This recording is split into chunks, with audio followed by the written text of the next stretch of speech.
اومدی یهویی همه چی عوض شد، حال بدم کم کم از سرم کم شد.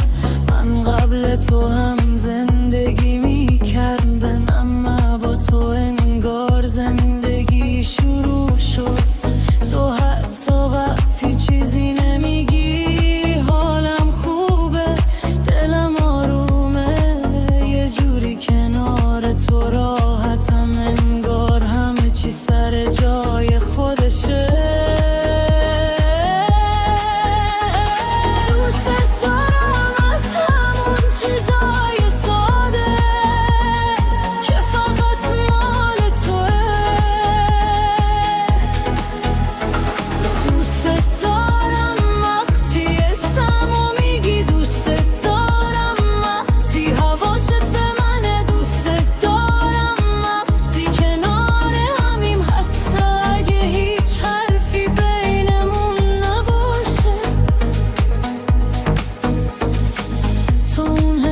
که دنبالش بودم اومدی و یهی پیدات کردم. هر کی بپرسه خوشبختی چیه، میگم یه نفر که شبیه توه.